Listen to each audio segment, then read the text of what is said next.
of a more prominent combat role for women. Good idea or bad idea? Well, I think it's a misleading question in the modern era. You live in a world of total warfare. If you are anybody serving our country in uniform virtually anywhere in the world could be in danger at virtually any minute. The truck driver can get blown up by a bomb as readily as the infantryman. So I would say that you ought to ask the combat leaders what they think is an appropriate step as opposed to the social engineers of the Obama administration. But everybody needs to understand, and by the way, we live in an age when we have to genuinely worry about nuclear weapons going off in our own cities.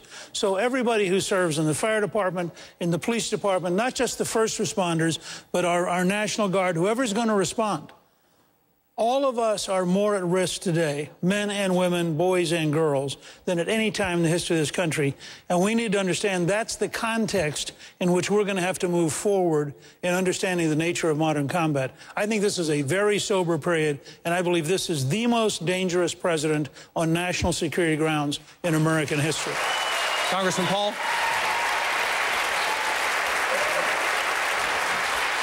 The problem is the character of our wars. And I don't like to think of people in groups. Individuals have rights, not groups. So you don't have women's rights or men's rights. And we still have draft registration. What I fear is the draft coming back because we're getting way overly involved. And the draft, we keep registering our 18-year-olds.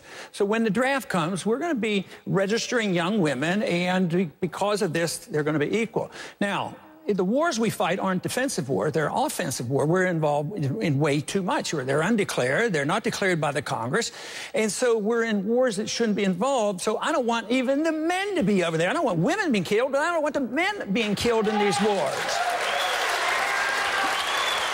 But because now we have accepted now for 10 years that we're allowed to start war, we call it preemptive war, preventive war. Well, that's an aggressive war. I believe in the Christian just war theory that you have to morally justify the war and it's in defense. Now, if we're defending our country and we need to defend, believe me, men and women will be in combat and defending our country, and that's the way it should be. But when it's an offensive war going where we shouldn't be, that's quite a bit different. So it's the foreign policy that needs examined.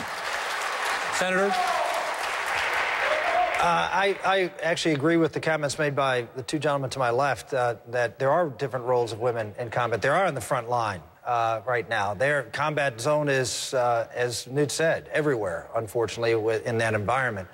My concern that I expressed, I didn't say it was wrong. I said I had concerns about certain roles with respect to particularly in infantry. I still have those concerns, but I would defer to at least hearing the recommendations of those involved. But I think we have civilian control of the military, and these are things that should be decided not just by the generals, but we should not have social engineering, as I think we've seen from this president, but we should have sober minds looking at what is, in fact, the best proper roles for everybody in combat. Let's continue the conversation about the Commander-in-Chief question. We have a question from our audience, sir. Hi, my name's Kent Taylor from Wickenburg, Arizona, and my question to all the candidates is, how do you plan on dealing with the growing nuclear threat in Iran?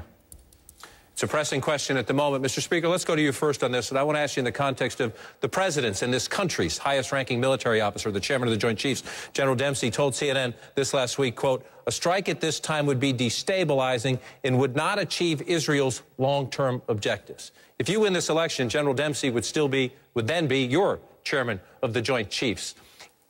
If the Prime Minister of Israel called you, said he wanted to go forward and questioned, sir, do you agree, Mr. President, do you agree with your chairman of the Joint Chiefs? Would you say, yes, Mr. Prime Minister, please stand down? Or would you give Israel the green light? Well, first of all, this is two different questions. General Dempsey went on to say he thought that Iran was a rational actor. I can't imagine why he would say that. And I just cannot imagine why he would have said it. The fact is, this is a dictator, Ahmadinejad, who has said he doesn't believe the Holocaust existed. This is a dictator who said he wants to eliminate Israel from the face of the earth. This is a dictator who said he wants to drive the United States out of the Middle East. I'm inclined to believe dictators. Now, I think that it's dangerous not to. If an Israeli prime minister, haunted by the history of the Holocaust, recognizing that 3 nuclear weapons is a Holocaust in Israel, If an Israeli prime minister calls me and says, I believe in the defense of my country, this goes back to a point that Congressman Paul raised that we probably disagree on. I do believe there are moments when you preempt. If you think a madman is about to have nuclear weapons and you think that madman is going to use those nuclear weapons, then you have an absolute moral obligation to defend the lives of your people by eliminating the capacity to get nuclear weapons. Often, the American people often don't pay much attention to what's going on in the world until they have to. But this is an issue, this confrontation with Iran, that is partly responsible for what we have seen daily at the gas pump. Prices going up and going up and going up. So I want Governor Brown to come into the conversation. We'll continue it with everyone at the table. As we have this showdown, confrontation, call it what you will, with Iran, should our leadership, including the current President of the United States and the four gentlemen here with me tonight, be prepared to look the American people in the eye and say, and I want to hear everybody's plans. Over the long run, I think I can bring down the price of gasoline. Or I can't, if that's your plan. But at the moment, we need to have a conversation about how, as long as this continues, the prices are likely to keep going up. Look, the price of gasoline pales in comparison to the idea of Ahmadinejad with nuclear weapons. Ahmadinejad having fissile material that he can give to Hezbollah and Hamas and that they can bring into Latin America and potentially bring across the border into the United States to let off dirty bombs here. I mean, or more sophisticated bombs here. We simply cannot allow Iran to have nuclear weaponry. And this president has a lot of failures. It's hard to think of economically his failures, his policies on a whole host of areas have been troubling. But nothing, in my view, is as serious a failure as his failure to deal with Iran appropriately. This president should have put in place crippling sanctions against Iran. He did not.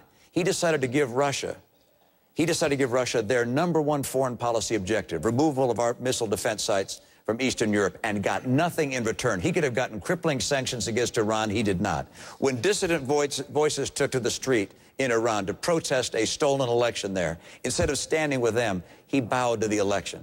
This is a president who has made it clear through his administration and almost every communication we've had so far that he does not want Israel to take action, that he opposes military action. This is a president who should have instead communicated to Iran that we are prepared, that we are considering military options. They're not just on the table, they are in our hand. We must not allow Iran to have a nuclear weapon. If they do, the world changes, America will be at risk, and someday nuclear weaponry will be used. If I'm president, that will not happen. If we re-elect Barack Obama, it will happen.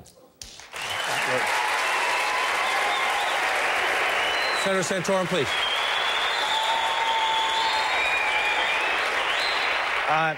I agree with Governor Romney's comment. I think they're absolutely right on and well spoken. I would say that if you're looking for a president to be elected in this country that will send that very clear message to Iran as to the seriousness of the American public to stop them from getting a nuclear weapon, there'd be no better candidate than me, because I have been on the trail of Iran and trying to advocate for stopping them getting a nuclear weapon for about 8 years now. I was the author of a bill back in 2008 that talked about sanctions on a nuclear program that our intelligence community said didn't exist, and had the President of the United States, President Bush, opposed me for 2 years, and by the way, so did Joe Biden on the floor of the Senate, and Barack Obama.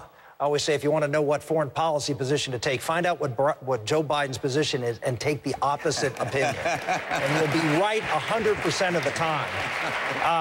But they opposed me. He actively opposed me. We did pass that bill eventually at the end of 2006, and it was to fund the pro-democracy movement, $100 million a year. Here's what I said. We need to get these pro-American Iranians who are there, who want freedom, want democracy, and want somebody to help them and support them. Well, we put some money out there, and guess what? Barack Obama cut it when he became into office. And when the Green Revolution rose, the pro-democracy rose, we had nothing. We had no connection, no correlation, and we did absolutely nothing to help them. In the meantime, when the radicals in Egypt and the radicals in Libya, the Muslim Brotherhood, when they rise against either a feckless leader or a friend of ours in Egypt, the president is more than happy to help them out. When they're going up against a dangerous theocratic regime that wants to wipe out the state of Israel, that wants to dominate the radical Islamic world and take on the great Satan, the United States, We do nothing. That is a president that must go, and you want a leader who will take them on, I'll do that. Congressman Paul, all three of your rivals here make a passionate case. All three of them make a passionate case that this is a vital U.S. national security interest. But you disagree. I disagree because we don't know if they have a weapon. Matter of fact, there's no evidence that they have it. There is no evidence. Israel claims they do not have it, and our government doesn't. I don't want them to get a weapon, but I think what we're doing is encouraging them to have a weapon because they feel threatened.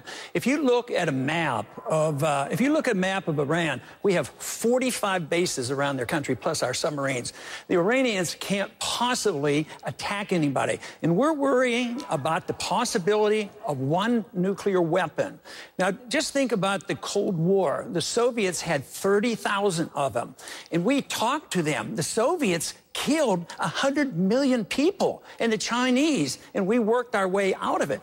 And if you want to worry about nuclear weapons, worry about the nuclear weapons that were left over from the Soviet Union. They're still floating around. They don't have them all detailed.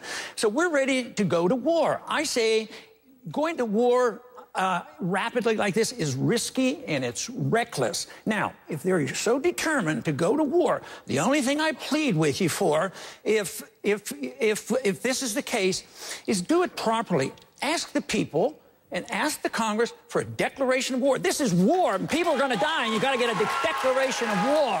And just to go and start fighting. But the sanctions are already backfiring, and all that we do is literally doing the opposite. When we're attacked, we all came together. When we attack when we put them under attack, they get together, and it neutralizes that. They rally around their leaders. So what we're doing is literally enhancing the power. Think of the sanctions that we dealt with Castro. 50 years, and Castro is still there. It doesn't work. So I would say a different approach. We need to, at least, we talked to the Soviets during the Cuban crisis. We at least can talk to somebody who we do not have proof that he has a weapon. Why go to war so carelessly? Let's stay on this theme. We have a question from CNNPolitics.com, a question, you can see it up on the screen here, in regards to Syria. Should the United States intervene, and should we arm the rebellion? Senator Santorum, let me start with you on this one. The American people have watched these videos. It started months ago. It has accelerated in recent days. What is the role for the United States today? Syria is a puppet state of Iran. They are a threat not just to Israel, but they have been a complete destabilizing force within Lebanon, which is another problem for Israel, and Hezbollah. They are a country that we could do no worse than the leadership in Syria today, which is not the case in some of the other countries that we readily got ourselves involved in. So it's sort of remarkable to me that we would have here again. I think it's the timidness of this president in dealing with the Iranian threat, because Syria and Iran is an axis. And the president, while he couldn't reach out deliberately to Iran, did reach out immediately to Syria and established an embassy there. And the only reason he removed that embassy was because it was in threatened of being overtaken, not because he was objecting to what was going on in Syria. This president has obviously a very big problem in standing up to the Iranians in any form. If this would have been any other country, given what was going on and the mass murders that we're seeing there, this president would have quickly and joined the international community, which is calling for his ouster and the stop of this. But he's not. He's not, because he's afraid to stand up to Iran. He opposed the sanctions in Iran against the central banks until his own party finally said, "You're killing us. Please support these sanctions." Ladies and gentlemen, we have a president who isn't going to stop them. He isn't going to stop them from getting a nuclear weapon. We need a new president, or we are going to have a cataclysmic situation with a power that is the most prolific proliferator of terror in the world, that will be able to do so with impunity because they will have a nuclear weapon to protect them for whatever they do. It has to be stopped, and this president is not in position to do that. In the question of Syria, Mr. Speaker, then Governor Romney, if you were president today, what would you do differently from this president tomorrow? Well, look, the first thing I do across the board for the entire region is create a very dramatic American energy policy of opening up federal lands and opening up offshore drilling, replacing the EPA. The Iranians have been practicing closing the Straits of Hormuz, which has 1 out of every 5 barrels of oil in the world going through it. We have enough energy in the United States that we would be the largest producer of oil in the world by the end of this decade. We would be capable of saying to the Middle East, we frankly don't care what you do,